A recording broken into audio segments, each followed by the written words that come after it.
Hey everyone, and welcome.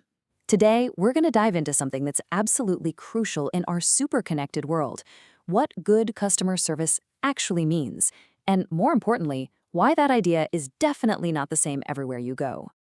So let's just start with a really basic question. We've all heard that old saying, right? The customer is always right. But is that really true? I mean, is it a universal truth? Or does the very idea of what's right change completely depending on where you are on the map? The thing is, when businesses go global, a simple interaction can go sideways and fast. What one culture sees as polite and super efficient service might feel cold or even downright rude to someone from another. You see, when your customers are from all over the world, the old rulebook just gets thrown out the window. And this brings us right to the heart of the matter: the global service challenge. The problem is that what we think of as common sense is usually just, well, common to our own culture. This tension really creates two totally opposite ways of thinking. On one side, you have what's called ethical imperialism. This is the idea that there's just one set of rules, one set of universal truths for what's right and wrong. And on the other side, you've got cultural relativism, the classic when in Rome, do as the Romans do approach, where good and bad are completely local. For any global company, the real trick is finding that sweet spot right in the middle.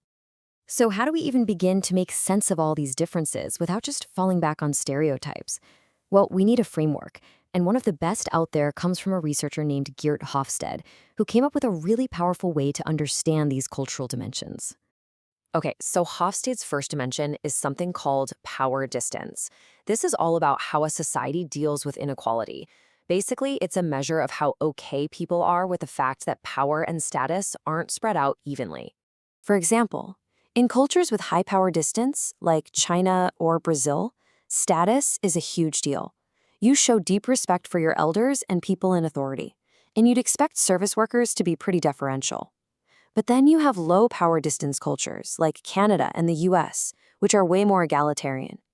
Here, it's pretty normal to question your boss, and people tend to prefer flatter, more informal ways of working together. All right, next up, we have individualism versus collectivism. This one looks at what a culture cares about more: the rights and goals of the individual or the needs and harmony of the group as a whole. And this has a massive impact on service expectations. In individualist cultures, like the USA or the UK, customers often just want to get things done. Efficiency is key. But in collectivist cultures, say in China or Mexico, building a relationship can actually be way more important than how fast you get something done. There was even a study that found Asian guests rated a tour higher when the guide actually helps them connect with other people in the group. So, our third dimension is called masculinity versus femininity. Now, this one isn't about gender, it's about what kinds of values a society really champions. So-called masculine cultures tend to put a big emphasis on things like competition, being assertive, and achievement.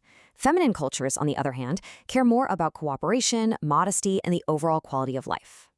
So how does this play out? Well, in cultures with high masculinity scores, like Japan and the US, people tend to rate service lower, and they're more likely to complain directly, face to face. On the flip side, in cultures with high femininity scores, like you'd find in Norway or Thailand, people often give more positive reviews and really value compromise and discussion. Next, we've got uncertainty avoidance.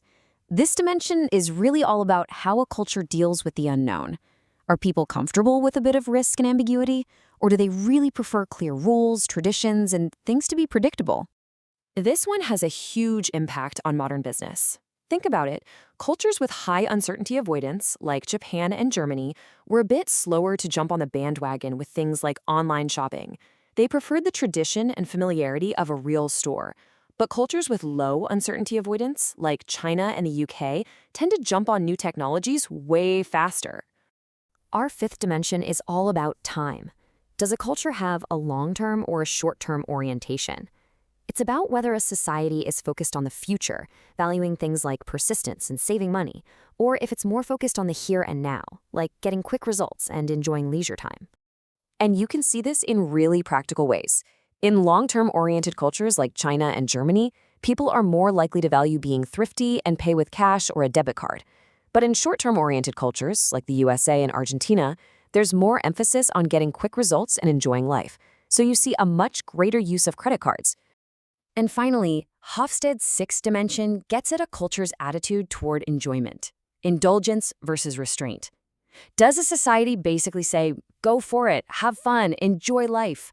Or does it believe in tamping down those impulses through stricter social rules? This has a direct impact on markets for things we might think of as luxuries. In indulgent cultures, like in the USA and Mexico, it's totally socially acceptable to pamper yourself. So you get a bigger market for things like spas, luxury goods, all-you-can-eat restaurants, and unlimited drink packages. But in more restrained cultures like Germany or Russia, those concepts just aren't as common. Okay, so we have this framework. But culture isn't just about a list of values, right? It's about how we communicate. And a lot of the time, the most important rules are the ones that nobody ever says out loud. A perfect example of this is proxemics, which is just a fancy word for the unspoken rules of personal space. That comfortable distance for a conversation, it's not universal at all. People from Mexico or the UAE might stand pretty close while they're talking to you, but if you're in a business meeting in Japan, you'd probably see a good 3 or 4 feet of space between people. And it's not just space either. Colors send incredibly powerful messages, and those messages change all over the world. In the West, red can mean love, but in some parts of Africa, it can actually represent death. White is the classic color for weddings in a lot of Western countries, but in China and Korea, it's often linked to mourning. It just goes to show you, even a simple branding choice is a deep kind of cross-cultural communication. So let's see how all of this stuff comes together to shape what customers actually expect when they walk through the door, from whether or not they leave a tip to what they're going to write in a TripAdvisor review. This chart right here shows these different priorities perfectly. A study found that for Japanese customers, the most important things in service were formality and courtesy. But for their American counterparts, friendliness and personalization were way more important. It's the exact same interaction, but it's being judged by 2 completely different sets of standards. But, and this is a really crucial point, we can't just put people into neat little boxes. Research suggests there's this kind of tourism culture that exists, where people on vacation feel less tied to the strict rules of their home country. So a tourist might not act exactly how these frameworks would predict, which means that good, open communication is still absolutely key. And really, that's what it all comes down to. These frameworks are amazing tools, but they're meant for building bridges, not for building boxes. So the real question we should be asking ourselves is this: how can we use this knowledge not to categorize people, but to genuinely connect with them, one person to another? Thanks for tuning in.